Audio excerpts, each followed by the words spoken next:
Hello BSc nursing aspirants. I hope आपकी पढ़ाई बहुत अच्छी चल रही होगी। और क्वेश्चन की सीरीज़ में आज मैं एक केमिस्ट्री की वीडियो लेके आई हूँ। बहुत ही इम्पॉर्टेंट चैप्टर है जिसका नाम है केमिकल बॉन्डिंग। ये चैप्टर मतलब बहुत ज़्यादा इम्पॉर्टेंट है, हर एग्ज़ाम में इसमें क्वेश्चंस आते ही आते हैं।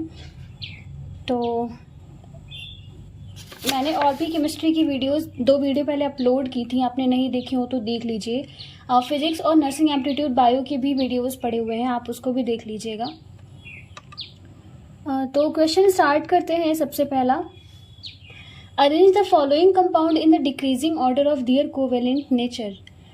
इसमें से मतलब आपको कोवेलेंट नेचर देखना है कि किसका सबसे ज़्यादा है, किसका कम है। बात करें कोवेलेंट कैरेक्टर की, तो कोवेलेंट कैरेक्टर प्रोपोर्शनल होता है charge of cation and charge of anion के। पहले तो आप चार्ज ऑफ कैटायन देखिए। आप अगर चारों में देखेंगे तो सब पे +1 चार्ज आएगा, कैटायन में +1 चार्ज आएगा। अब अगर कैटायन का चार्ज सेम है तो हम एनायन का चार्ज देखेंगे। स्टार्ट करेंगे आप CH4 में, आपको मिलेगा कि -4 चार्ज आएगा। NH3 में जो नाइट्रोजन है उस पर -3 चार्ज आएगा। और H2O में -2 चार्ज आएगा। और जो HF है उसमें -1 चार्ज आएगा। तो जो कोवेलेंट कैरेक्टर है वो directly proportional to charge of anion है। तो जिस पे एनायन का चार्ज जितना ज़्यादा होगा वो उतना ही कोवेलेंट कैरेक्टर शो करेगा। तो उसके according CH4 greater than NH3 is greater than H2O is greater than HF। ये आपका आंसर हो जाएगा। नेक्स्ट क्वेश्चन है the maximum extent of hydrogen bonding in shown by. मतलब कि इसमें जो चारों ऑप्शन दिए गए हैं इसमें से सबसे ज़्यादा हाइड्रोजन बॉन्डिंग कौन शो करता है। ऑप्शन ए है H2O, B है H2SE, C है H2S और D है HF। बात करें हाइड्रोजन बॉन्डिंग की, तो इनमें से सबसे ज़्यादा जो हाइड्रोजन बॉन्डिंग शो करता है वो होता है वाटर, यानी कि H2O। सो आपका ए ऑप्शन करेक्ट है। थर्ड क्वेश्चन है इन कोवेलेंट बॉन्ड, और ऑप्शन है the transfer of electrons takes place. Option B है sharing of electrons takes place, C है electrons are shared by only one atom और D है none of this takes place. जो covalent bond होता है उसमें इलेक्ट्रॉन्स का शेयरिंग होती है दोनों एटम से। और ट्रांसफर, जैसे कि पहला ऑप्शन दिया गया है ट्रांसफर ऑफ इलेक्ट्रॉन्स, तो ये आयनिक बॉन्ड में होता है। बी है शेयरिंग ऑफ इलेक्ट्रॉन्स, तो ये कोवेलेंट बॉन्ड में होता है। और electrons are shared by only one atom, ये होता है आपका कोऑर्डिनेट बॉन्ड में। तो इसमें कोवेलेंट बॉन्ड पूछा है तो आपका बी ऑप्शन सही हो जाएगा, यानी कि sharing of electrons takes place. अगला क्वेश्चन है covalent compounds are soluble in. Option A है पोलर सॉल्वेंट, बी है नॉन पोलर सॉल्वेंट, सी है कंसंट्रेटेड एसिड्स और डी है ऑल सॉल्वेंट्स। कोवेलेंट कंपाउंड जो होते हैं वो आपका नॉन पोलर होते हैं। जो आयनिक होते हैं वो पोलर होते हैं, बट जो कोवेलेंट कंपाउंड होते हैं वो नॉन पोलर होते हैं। तो जो कोवेलेंट कंपाउंड्स होते हैं वो या तो नॉन पोलर होते हैं या तो लेस पोलर होते हैं। और आपने ये सुना होगा कि लाइक डिजॉल्व लाइक, यानी कि अगर पोलर सॉल्वेंट है उसमें आयनिक जो कंपाउंड होते हैं वो सॉल्व होते हैं, और जो नॉन पोलर सॉल्वेंट्स होते हैं उसमें जो नॉन पोलर कंपाउंड्स होते हैं वो डिजॉल्व होते हैं। तो इसका ऑप्शन आपका बी हो जाएगा कि covalent compound are soluble in non polar solvents. Next question है in a double bond connecting two atoms there is a sharing of, यानी कि जो दो एटम के बीच में अगर डबल बॉन्ड बन रहा है तो उसमें कितने इलेक्ट्रॉन्स की शेयरिंग होती है। ऑप्शन ए है 2 इलेक्ट्रॉन्स, बी है 4 इलेक्ट्रॉन्स, सी है 1 इलेक्ट्रॉन्स और डी है 6 इलेक्ट्रॉन्स। तो जो एक बॉन्ड होता है उसमें 2 इलेक्ट्रॉन की शेयरिंग होती है। अगर यहाँ पे 2 बॉन्ड है यानी कि डबल बॉन्ड है तो उसमें 4 इलेक्ट्रॉन्स की शेयरिंग होगी। तो इसमें से आपका ऑप्शन बी करेक्ट हो जाएगा, यानी कि 4 इलेक्ट्रॉन्स। अगला क्वेश्चन है which of the following compounds can form hydrogen bond. इनमें से कौन सा ऐसा कंपाउंड है जो हाइड्रोजन बॉन्ड बनाता है। ऑप्शन ए है CH4, बी है H2O, सी है NaCl और डी है CHCl3। तो इनमें से जो वाटर होता है वो हाइड्रोजन बॉन्ड बनाता है। जो हाइड्रोजन और ऑक्सीजन एटम होते हैं एडजेसेंट मॉलिक्यूल के, वो आपस में अट्रैक्ट होते हैं, जिसकी वजह से हाइड्रोजन बॉन्ड का फॉर्मेशन होता है। तो इसमें आपका ऑप्शन बी करेक्ट हो जाएगा, वाटर। बात करते हैं अगले क्वेश्चन की। Water is liquid while hydrogen sulphide is a gas. मतलब कि जो वाटर होता है वो लिक्विड होता है, लेकिन जो हाइड्रोजन सल्फाइड यानी कि H2S होता है वो गैस होता है, ऐसा क्यों? तो ऑप्शन ए है आपका, water has higher molecular weight. B है hydrogen sulphide is a weak acid. C है sulphur has high electronegativity than oxygen. और डी है water molecules associated through hydrogen bonding. तो जो वाटर होता है उसमें हाइड्रोजन बॉन्डिंग होती है, जिसकी वजह से उनका जो, क्योंकि जो ऑक्सीजन होते हैं उसकी इलेक्ट्रोनेगेटिविटी बहुत ज़्यादा होती है, जिसकी वजह से हाइड्रोजन बॉन्ड का फॉर्मेशन हो जाता है और उसका बॉइलिंग पॉइंट बढ़ जाता है। बट जो हाइड्रोजन सल्फाइड होता है उसमें बहुत ही वीक हाइड्रोजन बॉन्डिंग होती है, जिसकी वजह से वो गैसियस फॉर्म में होती है। तो इसमें से आपका ऑप्शन डी करेक्ट हो जाएगा, यानी कि water molecules associated through hydrogen bonding. 8th question है, which one of these is weakest. मतलब इनमें से जो बॉन्ड दिया गया है इनमें से सबसे वीक बॉन्ड कौन सा होता है? ऑप्शन ए है आयनिक, बी है कोवेलेंट, सी है मेटालिक और डी है वांडरवॉल। तो इनमें जो चारों जो बॉन्ड होते हैं उनमें से जो सबसे वीक बॉन्ड होता है वो होता है वांडरवॉल फोर्स। तो इसका ऑप्शन डी करेक्ट हो जाएगा। नेक्स्ट क्वेश्चन है, the maximum possible number of hydrogen bonds in which a water molecule can participate is. जैसा कि पहले क्वेश्चन में आपने देखा कि जो वाटर है वो हाइड्रोजन बॉन्ड का फॉर्मेशन करता है, लेकिन इसमें ये पूछा है कि जो एक वाटर का मॉलिक्यूल है वो मैक्सिमम कितने हाइड्रोजन बॉन्डिंग में पार्टिसिपेट कर सकता है। तो जो एक वाटर मॉलिक्यूल होता है वो 4 हाइड्रोजन बॉन्ड में पार्टिसिपेट कर सकता है। तो आपका ऑप्शन ए करेक्ट हो जाएगा, 4। नेक्स्ट क्वेश्चन है, the bond angle around the atom which uses sp2 hybrid orbitals. जो आपका sp2 हाइब्रिडाइजेशन होता है, जो उसमें 2 एटम्स होते हैं उनके बीच में बॉन्ड एंगल कितना होता है? जो sp2 हाइब्रिडाइजेशन होता है उसकी जो ज्योमेट्री होती है वो ट्राइगोनल प्लेनर होती है, वो एक प्लेनर स्ट्रक्चर का फॉर्मेशन करती है। और जो बॉन्ड एंगल होता है उसमें वो होता है 120 डिग्री। तो आपका ऑप्शन ए करेक्ट हो जाएगा, 120 डिग्री। 11th क्वेश्चन है, one of the following is having square planar structure. इसमें से जो आपको चारों कंपाउंड दिए गए हैं इसमें से किसमें आपका स्क्वायर प्लेनर स्ट्रक्चर होता है? तो जो आपका स्क्वायर प्लेनर स्ट्रक्चर होता है वो किसमें होता है? जब भी किसी कंपाउंड में sp2d2 हाइब्रिडाइजेशन होता है तो उसकी जो शेप होती है वो स्क्वायर प्लेनर होती है।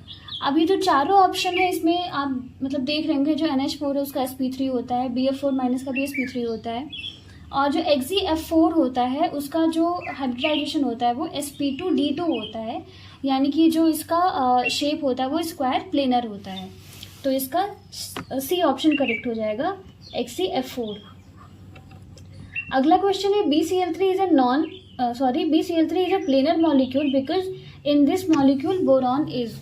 मतलब कि जो BCl3 का स्ट्रक्चर होता है वो प्लेनर होता है, तो वो जो इसमें बोरॉन का हाइब्रिडाइजेशन होता है वो क्या होता है? ऑप्शन ए है sp3 हाइब्रिडाइज्ड, बी है sp2, सी है sp और डी है अनहाइब्रिडाइज्ड। जो BCl3 में बोरॉन का हाइब्रिडाइजेशन होता है वो होता है sp2। जो बोरॉन होता है वो 3 बॉन्ड बनाता है और इसमें कोई भी लोन पेयर नहीं होता है, उसकी वजह से जो इसका हाइब्रिडाइजेशन होता है बोरॉन का वो sp2 होता है। सो ऑप्शन बी करेक्ट है इसमें से। अगला क्वेश्चन है, what type of hybridization is assumed in SO2। SO2 में किस टाइप का हाइब्रिडाइजेशन होता है? ऑप्शन ए है sp, बी है sp2, सी है sp3 और डी है sp2d। जो सल्फर होता है वो 2 बॉन्ड का फॉर्मेशन करता है और उसके पास एक लोन पेयर होता है, जिसकी वजह से जो शेप आती है वो बेंट शेप हो जाती है मॉलिक्यूल की। तो जो हाइब्रिडाइजेशन होता है SO2 में वो होता है sp2 यानी कि ऑप्शन बी करेक्ट है। अगला क्वेश्चन है स्ट्रक्चर ऑफ अमोनिया। अमोनिया का जो स्ट्रक्चर होता है वो क्या होता है? ऑप्शन ए है पिरामिडल, बी है स्क्वायर प्लेनर, बी है ट्राइगोनल प्लेनर और डी है हेक्सागोनल। तो जो अमोनिया होती है उसमें 3 बॉन्ड का फॉर्मेशन होता है और उसके पास एक लोन पेयर होता है, जिसकी वजह से जो उसका शेप होता है वो ट्राइगोनल पिरामिडल होता है। तो आपका ऑप्शन ए करेक्ट है, पिरामिडल। 15th क्वेश्चन है sp3 hybrid orbital contains. Option A है 1/4 s कैरेक्टर, बी है 1/2, सी है 2/3 और डी है 3/2। आप sp3 हाइब्रिडाइजेशन में देखेंगे तो आपके पास एक ऑर्बिटल s की है और 3 ऑर्बिटल p की है। तो यानी कि जो इसमें s का कंट्रीब्यूशन है वो 1/4 है और p का कंट्रीब्यूशन जो है वो 3/4 है। तो इसमें से आपका ए ऑप्शन करेक्ट हो जाएगा, यानी कि 1/4 s कैरेक्टर। बात करते हैं अगले क्वेश्चन की। The pair of species having identical shapes for molecules of both species is. मतलब इसमें से जो आपको मॉलिक्यूल्स दिए गए हैं, सॉरी मैंने गलत क्वेश्चन पढ़ दिया। नेक्स्ट क्वेश्चन है इन XeF2, XeF4 and XeF6 the number of lone pairs of xenon is respectively. मतलब जो आपको मॉलिक्यूल्स दिए गए हैं इनमें से जेनॉन के ऊपर कितना लोन पेयर है वो आपको बताना है। तो XeF2 की बात करें तो जेनॉन के पास 8 इलेक्ट्रॉन होता है, 2 इलेक्ट्रॉन वो शेयर करेगा फ्लोरीन से, उसके पास बचेंगे 6 इलेक्ट्रॉन। 6 इलेक्ट्रॉन मतलब कि 3 लोन पेयर। XeF4 की बात करें तो जेनॉन के पास 8 इलेक्ट्रॉन है और 4 वो बनाएगा फ्लोरीन के साथ, उसके पास बचेगा 4 इलेक्ट्रॉन यानी कि 2 बॉन्ड पेयर। इसी तरह XeF6 में वो फ्लोरान के साथ 6 बॉन्ड बनाएगा और उसके पास बचेगा 2 इलेक्ट्रॉन यानी कि 1 लोन पेयर। तो आपका ऑप्शन डी करेक्ट हो जाएगा, यानी कि जो XeF2 है उसके पास 3 लोन पेयर्स हैं, जो XeF4 है उसके पास 2 लोन पेयर हैं और XeF6 के पास 1 लोन पेयर है। So option B is the correct. अगला क्वेश्चन है in O3 there are. Option A है 2 सिग्मा 1 पाई, ऑप्शन बी है 1 सिग्मा 2 पाई, सी है 2 सिग्मा 2 पाई और डी है 2 sigma 1 pi and 1 lone pair. तो जो O3 होता है वो रेजोनेटिंग स्ट्रक्चर शो करता है और उसमें 2 सिग्मा और 1 पाई पाया जाता है। तो आपका ऑप्शन ए करेक्ट हो जाएगा, 2 sigma and 1 pi. 19th question है in the resonating structure of benzene the number of sigma and pi bonds. तो बेंजीन का जो आपने स्ट्रक्चर देखा होगा, ऑब्वियसली वो रेजोनेटिंग स्ट्रक्चर होता है और उसमें जो पाई होते हैं वो आपने देखा होगा, जो डबल बॉन्ड होते हैं वो 3 होते हैं, बाकी सारे सिंगल बॉन्ड्स होते हैं। तो जो डबल बॉन्ड होते हैं उसमें 1 सिग्मा 1 पाई होता है और जो सिंगल बॉन्ड होते हैं वो सिर्फ सिग्मा होता है। तो आप बेंजीन का जो रेजोनेटिंग स्ट्रक्चर है उसमें काउंट करेंगे तो उसमें 12 सिग्मा एंड 3 पाई बॉन्ड्स होते हैं। तो ऑप्शन ए आपका करेक्ट हो जाएगा। नेक्स्ट क्वेश्चन है the correct order of bond angles in the molecule H2O, NH3, CH4 and CO2। तो आपको बॉन्ड एंगल देखने के लिए इसमें हाइब्रिडाइजेशन सबसे पहले देखना पड़ेगा। तो सबसे पहले बात करते हैं कार्बन डाइऑक्साइड की। इसमें आपका जो हाइब्रिडाइजेशन होता है वो sp2 होता है और sp2 हाइब्रिडाइजेशन में जो बॉन्ड एंगल बनता है वो होता है 180 डिग्री का। अब बात करते हैं CH4 की। तो CH4 का हाइब्रिडाइजेशन होता है sp3 और इसमें जो बॉन्ड एंगल होता है वो 109 डिग्री होता है। नेक्स्ट है आपका NH3। NH3 का जो हाइब्रिडाइजेशन होता है वो sp3 होता है और इसमें जो बॉन्ड एंगल होता है वो 107 डिग्री होता है, क्योंकि इसमें एक लोन पेयर भी होता है। और H2O की बात करें, इसका जो हाइब्रिडाइजेशन होता है वो sp3 होता है, बट इसमें 2 लोन पेयर होते हैं, जिसकी वजह से इसका जो बॉन्ड एंगल होता है वो 104 डिग्री हो जाता है। तो इसमें आपका बॉन्ड एंगल पूछा है तो सबसे ज़्यादा बॉन्ड एंगल होता है CO2 में 180 डिग्री, उसके बाद आता है CH4 जिसका है 109 डिग्री, उसके बाद आता है NH3 का 107 डिग्री और सबसे कम बॉन्ड एंगल होता है H2O में यानी कि 104 डिग्री। अगला क्वेश्चन है the hybridization of carbons in carbon carbon single bond in CH triple bond C single bond CH double bond CH2। तो जो ट्रिपल बॉन्ड होता है उसमें एक सिग्मा होता है और 2 पाई होता है, और जो आपका डबल बॉन्ड होता है उसमें एक सिग्मा 1 पाई होता है, और जहाँ पे सिर्फ सिंगल बॉन्ड होता है वहाँ पे 1 सिग्मा होता है।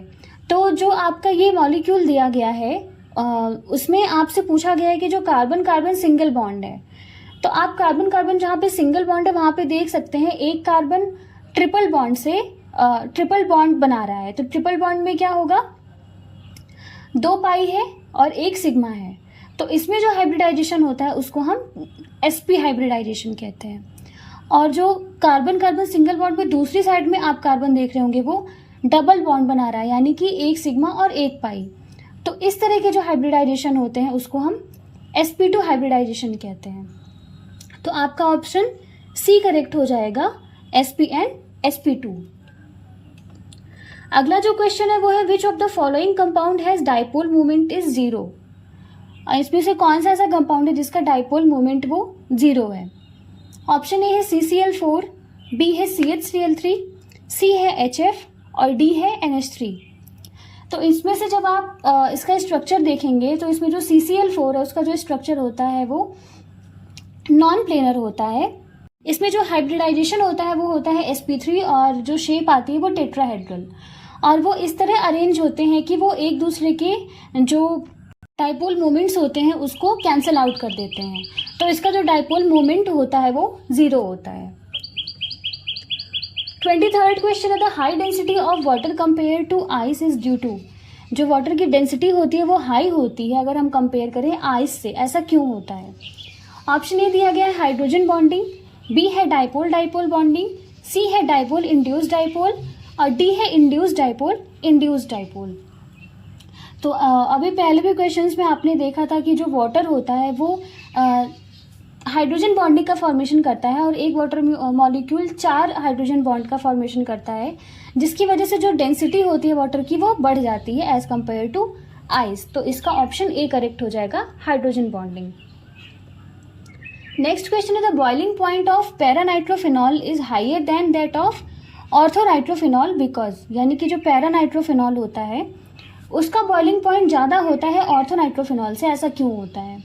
तो ऑप्शन ए है NO2 group at para position behave different, B है intramolecular hydrogen bonding in para nitrophenol, C है intermolecular hydrogen bonding in para nitrophenol और डी ऑप्शन है para nitrophenol has a higher molecular weight than ortho nitrophenol. बात करें अगर orthonitrophenol और paranitrophenol की, तो जो ऑर्थोनाइट्रोफिनॉल होता है उसमें हाइड्रोजन बॉन्डिंग का फॉर्मेशन होता है, मतलब कि जो इंट्रामोलिकुलर हाइड्रोजन बॉन्डिंग का फॉर्मेशन होता है। लेकिन जो पैरानाइट्रोफिनॉल होते हैं उसमें इंटरमोलिकुलर हाइड्रोजन बॉन्डिंग का फॉर्मेशन होता है। जो इंटरमोलिकुलर हाइड्रोजन बॉन्डिंग होती है उसका जो मॉलिकुलर एसोसिएशन होता है वो बहुत ज़्यादा होता है कंपेयर करें अगर हम ऑर्थोनाइट्रोफिनॉल से, यानी कि इंट्रामोलिकुलर हाइड्रोजन बॉन्डिंग से। तो इसलिए जो इंटरमोलिकुलर हाइड्रोजन बॉन्डिंग होती है उसका जो बॉइलिंग पॉइंट होता है वो ज़्यादा हो जाता है, जिसकी वजह से इसमें आपका जो पैरानाइट्रोफिनॉल है उसका बॉइलिंग पॉइंट ज़्यादा हो जाता है एज कम्पेयर टू ऑर्थोनाइट्रोफिनॉल से। अगला क्वेश्चन है the geometry of the molecule with sp3d2 hybridize central atom is. जो sp3d2 हाइब्रिडाइज सेंट्रल एटम होते हैं उसका ज्योमेट्री क्या होती है। Option A square planar, B है ट्राइगोनल पिरामिडल, सी है ऑक्टाहेड्रल और डी है स्क्वायर पिरामिडल। तो जो sp3d2 हाइब्रिडाइज्ड जो सेंट्रल एटम होते हैं उसकी जो ज्योमेट्री होती है वो होती है ऑक्टाहेड्रल। सो आपका सी ऑप्शन करेक्ट हो जाएगा। 26th क्वेश्चन है which of the following statement about repulsion between bond pair and lone pairs. तो सबसे पहला दिया है lone pair is greater than lone pair bond pair and bond pair. तो बात करें अगर हम रिपल्सिव फोर्स की, तो उसमें जो लोन पेयर होते हैं वो बहुत ही पास होते हैं, तो वो एक दूसरे को ज़्यादा रिपल्सन देते हैं। उसके बाद आता है लोन पेयर बॉन्ड पेयर। जो लोन पेयर और बॉन्ड पेयर होते हैं वो दूर होते हैं लोन पेयर से, लेकिन फिर भी हम बात करें बॉन्ड पेयर से उससे नज़दीक होते हैं। तो लोन पेयर का रिपल्शन सबसे ज़्यादा होता है, उसके बाद लोन पेयर बॉन्ड पेयर का रिपल्शन होता है, और जो बॉन्ड पेयर होते हैं, जो दो बॉन्ड होते हैं वो एक दूसरे से बहुत दूर होते हैं, तो उनका रिपल्शन बहुत ज़्यादा नहीं लग पाता है। तो अगर हम ऑर्डर की बात करें तो सबसे ज़्यादा जो रिपल्शन होता है वो लोन पेयर का होता है, उसके बाद लोन पेयर बॉन्ड पेयर का होता है, और सबसे कम रिपल्शन होता है वो बॉन्ड पेयर का होता है। तो आपका ऑप्शन ए करेक्ट हो जाएगा। लास्ट क्वेश्चन है, the types of hybrid orbitals of nitrogen in NO2+, NO3- and NH4+ are expected to be. जो 3 मॉलिक्यूल दिए गए हैं, इनकी जो हाइब्रिडाइजेशन होता है वो क्या होता है। बात करें NO2+ की जो हाइब्रिडाइजेशन होता है वो होता है sp, NO3- का हाइब्रिडाइजेशन होता है sp2, और NH4 का हाइब्रिडाइजेशन होता है sp3। NO2+ में जो नाइट्रोजन है वो 2 बॉन्ड बनाता है और उसके ऊपर एक लोन पेयर होता है, जिसकी वजह से जो उसका शेप होता है वो ट्राइगोनल प्लेनर हो जाता है, और इसका जो हाइब्रिडाइजेशन होता है वो sp होता है। इसी तरह NO3- का sp2 होता है, और NH4+ का sp3 होता है। सो इसमें से जो आपका ऑप्शन करेक्ट है वो है sp, sp2 एंड sp3, यानी कि ऑप्शन बी। तो ये कुछ क्वेश्चंस थे केमिकल बॉन्डिंग के जो मैंने आपको कराए हैं। केमिकल बॉन्डिंग वैसे बहुत ही इम्पॉर्टेंट चैप्टर है, हमेशा इससे क्वेश्चंस आते ही आते हैं, ये कंपलसरी है, और इस बार भी क्वेश्चंस आएंगे, और एक क्वेश्चन नहीं, इससे कम से कम 3-4 क्वेश्चंस आते हैं। तो इस चैप्टर को आप कोशिश करिएगा कि अच्छे से आप अपनी प्रिपरेशन कर लीजिए, एंड आगे भी मैं और लेक्चर लाती रहूँगी। जो वैसे तो मैं चैप्टर वाइज ही करवा रही हूँ, बट इतना टाइम नहीं बचा। अगर मुझे ऐसा लगेगा कि नहीं हो पाएगा तो जो ज़्यादा इम्पॉर्टेंट है उसको मैं पहले करा दूँगी। तो चलो आप पढ़ाई करते रहो, आज की वीडियो में इतना ही।